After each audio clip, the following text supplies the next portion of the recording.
Dubai is on a mission to become the top tourist destination on the planet. This emirate has almost tripled its coastline by building the Palm, a vast palm-shaped city at sea. Now Dubai plans to put itself firmly on the map by recreating the world. 300 man-made islands constructed out in the Arabian Gulf. It's the biggest reclamation project ever undertaken. No project of this scale made by man has ever been done or attempted.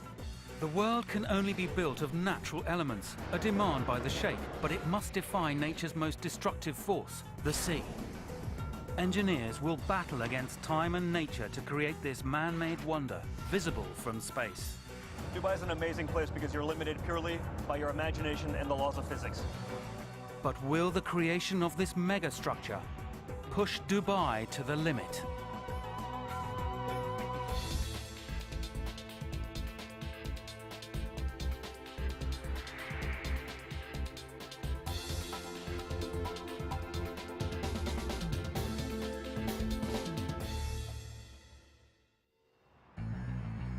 Since the 1960s, Dubai has undergone a remarkable transformation. No project is too big. A third of the world's cranes operate here. Buildings spring up almost overnight. Money seems no object. But there is a problem. Dubai is built on the profits of its oil reserve. At its peak, it produced 91 million barrels a year, worth $1.5 billion. It's estimated by 2016 the oil supply will run dry. The lucrative oil fields will cease to operate. Dubai must change from an emirate reliant on oil to a land fueled by tourism. And they must succeed to survive. Dubai's Crown Prince, Sheikh Mohammed bin Rashid Al Maktoum, has an audacious plan to turn Dubai into a world-class tourist destination. Sultan bin Sulayem, chairman of the project, has total faith in his ruler's wishes. He believes in doing something, he believes in taking charge, he believes in leading people toward their future, their bright future. Over the years, the Maktoum dynasty has metamorphosized Dubai from a small fishing village to a multinational finance center for the Middle East. The tourism makeover began over a decade ago with the building of the Burj Al Arab. An iconic landmark, the Burj is one of the most exclusive hotels in the world with a 7-star reputation. The Maktoums have also built vast themed shopping malls, golf courses in the desert, ski slopes in the dunes, and revolutionized the coastline. 2 enormous reclaimed palm islands stretch 10 kilometers out to sea, with a third, even larger one under construction. These mini-cities took 6 years to create, using millions of tons of rock and sand. 8,000 deluxe mansions and apartments have been built, housing 80,000 people. The Palm Islands increased Dubai's beaches by an astounding 112 kilometers. But this is not enough for the projected expansion of this emirate. Investors want more, not just their own houses in the sun, but their own islands. So the Sheikh comes up with his boldest plan yet, a design far more complicated than the Palm. He will build an island chain in the shape of the whole world, an iconic global landmark surpassing all Dubai's previous projects.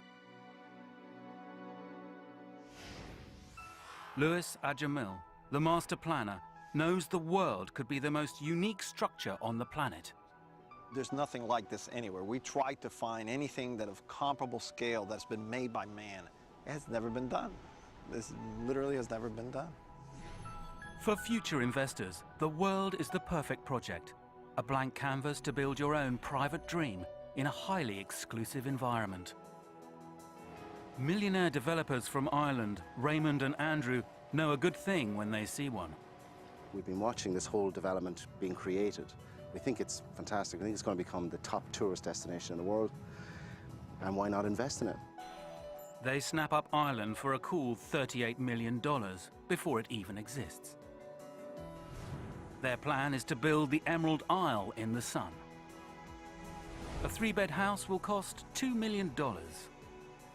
But the world project is a long way off. It will take 5 years to create the islands and another 2 before there are houses on them.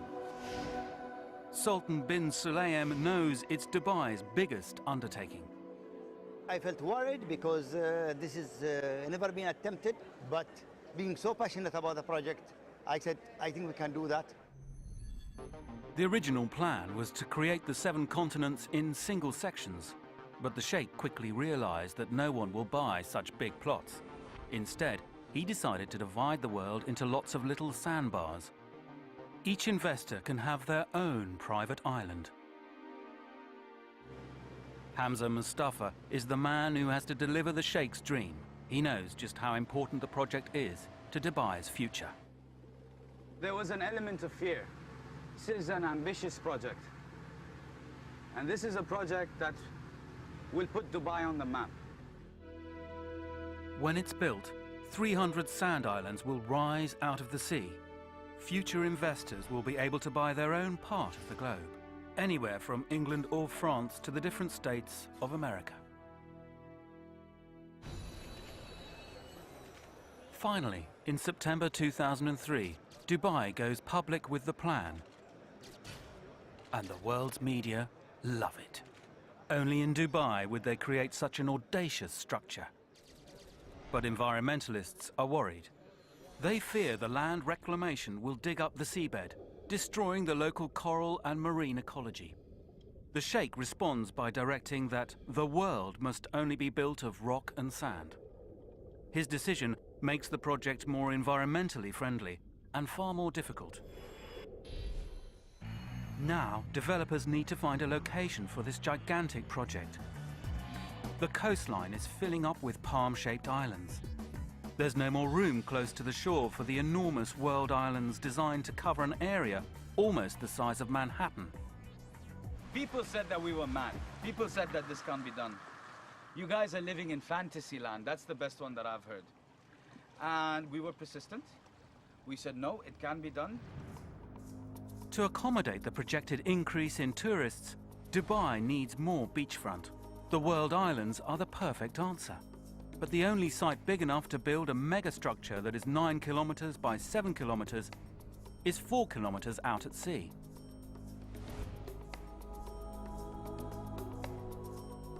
But unlike the Palm Island, the world will not be accessible by bridge and will be completely cut off from Dubai's city infrastructure. The location will add to the exclusivity of this megastructure, but it will give the engineers logistical headaches. Instead of driving out to the construction site as they did with the Palm, everything will have to get there by boat. It comes with its own set of challenges. Logistics, infrastructure, utilities, transportation, the list goes on. And there is more to the task than finding the location. The Sheikh sets a deadline of 2008 for the first stage, the completion of the land reclamation, leaving time for the infrastructure to be built before 2016. It's a tall order, but Dubai has the best reclamation engineers right on their doorstep.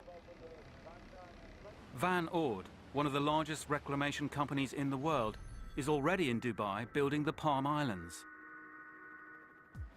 But because the palms are still under construction, many of their experts and boats are in use. Can these engineers pull off building the world islands at the same time? Jan Schaat, head of the construction team, knows he has a big job ahead of him. Logistically, it's a huge operation. We have 300 million cubic meters of sand to place and 30 million tons of rock. So that's a lot. He must find barges, cranes, tugboats and dredgers to move and place this enormous amount of material. Our biggest headache from the beginning, the organization, and to get the huge amount of volume of rock to the project site. The build must begin as soon as possible. The job must be completed in 5 years. This unique project needs a sea defense to protect it, but no one has designed a breakwater for a structure like this before. Development for such a vital creation would usually take years, but the world needs it now. December 2003, 6 months after Dubai's World Islands hit the global media, the project is still only a design on paper. At the Sheikh's demand, the islands can only be built of sand and rock instead of concrete and steel. It makes construction much more complicated. Engineers will scoop sand from the sea floor and rainbow blast it into the construction site to create the islands. It's just what they did with the Palm, but on an unprecedented scale. We're moving the most amount of sand ever moved by man, 350 million cubic meters of material. But it's not going to be easy building these islands out in the middle of the Arabian Gulf. The big challenge of this one is that if we start with the sand, due to the wave action and the currents, there is a risk of erosion. Erosion will constantly affect this megastructure. Waves attack the sand as soon as it hits the water. Engineers are going to have to prevent the destruction of these islands on a daily basis. To protect them, they're going to need a strong sea wall. At first, the engineers hope they can replicate the Palm Islands breakwater on a larger scale. Its pyramid-shaped wall, armored with rocks, weighing up to 6 tons each, can withstand the force of the sea. But the Sheikh insists that the world's 25-kilometer breakwater must not ruin the view of the sea. It must be as low as possible. The Palm's barrier rises too high above the waves and blocks the view. This design won't work for the World Islands. It's back to the drawing board. Ronald Stiefer, the man entrusted with this task, knows the whole project depends on his sea defense. The sea is one of the most important factors you have to take into account. People underestimate the forces of a wave. It's huge. The breakwater will have to withstand the force of the freak Shamal storms. Great storms from the north that strike the coastline twice a year, bringing 2-meter waves. But at the same time, this sea wall must lie low in the water. Designing the world's breakwater is difficult but vital. It was not really an easy thing to do, but you know, we have a lot of experience. In Holland, we are fighting sea for centuries, so we thought we should give it a try. This is not feasible. Ronald must find an answer quickly. The construction team needs to start the build. Their 5-year contract has already started. Without a strong protective breakwater, the islands could be washed away in weeks. Ronald has a flash of inspiration. I generated the idea sitting in the airplane, flying to Dubai. You know, when you are relaxed, then you have the best ideas. His groundbreaking invention is a long-stepped breakwater. The idea is inspired by nature and the coral reefs in the Maldives. The low, wide reefs are the perfect barrier for the great force of the sea.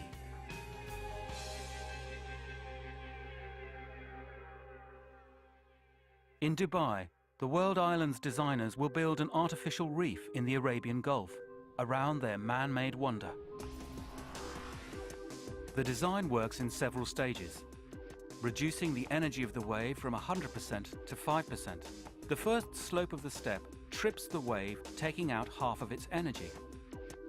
Then, as the wave travels along the horizontal part of the step, the shallower water causes further friction. As it hits the second step, its force is reduced again.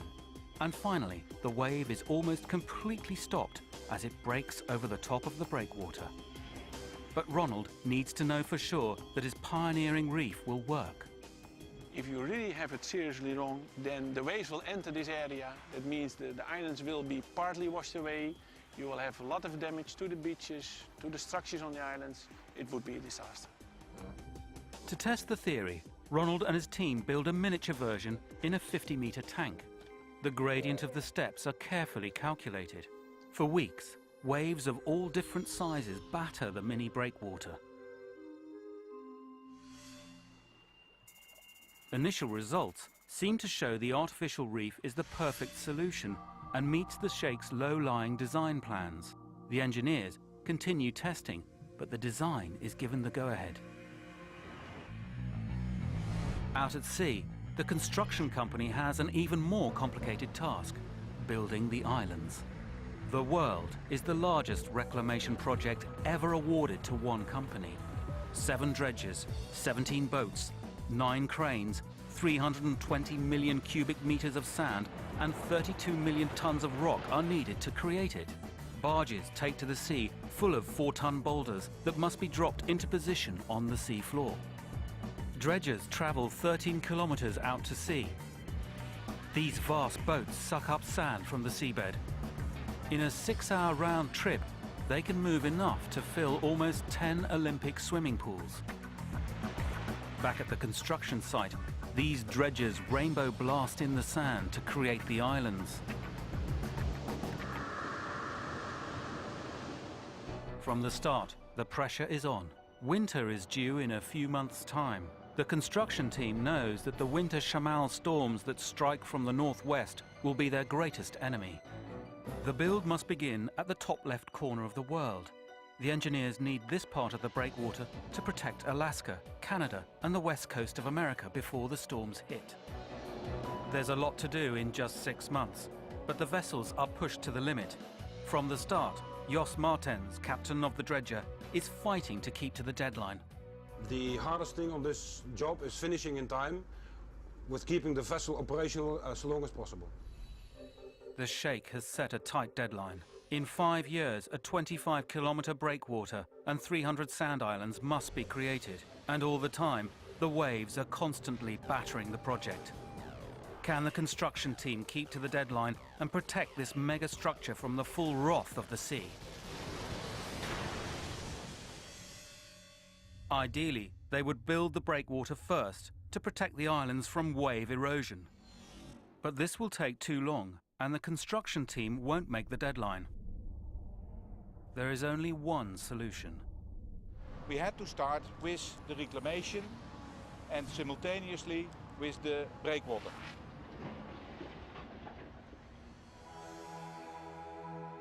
The breakwater and the islands will grow together for maximum protection. Thousands of tons of sand will be poured into this construction site to create the 300 islands.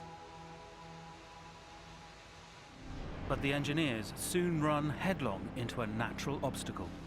With so much reclamation going on for the Palm Islands, Dubai is running out of local dredgeable sand, and the world build has barely started. Although Dubai is surrounded by desert, what the engineers need is marine sand. Coarse sand that packs tightly together and won't pollute the local environment. This is the sand we need. Marine soil. Sand that's been treated. Sand that's been in the seabed. Sand that it's used to the seawater. We can't use desert sand. Dubai's vast amount of reclamation has already exhausted all the sand within a few kilometers of its shores. Engineers must not dredge more than a few meters of the seabed, or the sea floor can't regenerate itself. Everyone studies the charts for new sites. The search for sand sends dredgers further out into the Gulf, closer to Dubai's boundary with international waters and their off-limits seabeds. Every time the dredgers go farther, that means they're going to spend more diesel. That means there's going to be more money. And somebody's going to be upset. It also means these vessels now become home for the teams of men working on board. For 6 weeks, these 45 men won't set foot on dry land.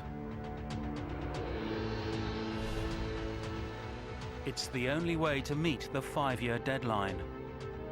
Everyone feels the pressure. If you don't perform, then they will stop the contract. To keep on track, 450-ton dredging arms are lowered to the sea floor. Cutter claws churn up the seabed, sucking the sand into its enormous tanks. The dredgers take 8 hours to haul this cargo back to the construction site and rainbow it into position. And this is the last of Dubai's sand. Once it's gone, Dubai will be forced to stop their dredging projects. 1 month into construction, and the world is beginning to take shape. Millions of tons of sand are poured into this vast construction site, and many islands lie just under the water. April 2004, the first island breaks the surface. It's the moment everyone has been waiting for. The first island that came up was Dubai. That was the happiest moment of my life. It's like a mother just gave birth. In the following months, more islands rise above the waves. Northwest America, Asia, and the Middle East begin to appear. The exclusive dream is finally becoming a reality. For the first time, multi-million-dollar property developers like Andrew Brett can see their own islands. We look out the window of the plane every time we fly over now and point out and make sure everyone sitting near us can hear as well that we have an island down there. It's from the air that this man-made wonder comes to life. Each island has to be exactly the right shape to create a perfect map of the globe. It requires total precision. The only way to get it, GPS and satellite images. Without DGPS, we are not capable of building the world at the correct position and the correct shape. High-tech receivers are strapped to the backs of engineers who walk the perimeters of the islands. They are measuring the height and shape of each one, a tough job in searing 40-degree heat. This signal is then relayed back to the dredger, who can rainbow in more sand to the exact location needed. The construction engineers rely on this advanced technology for every step of the project.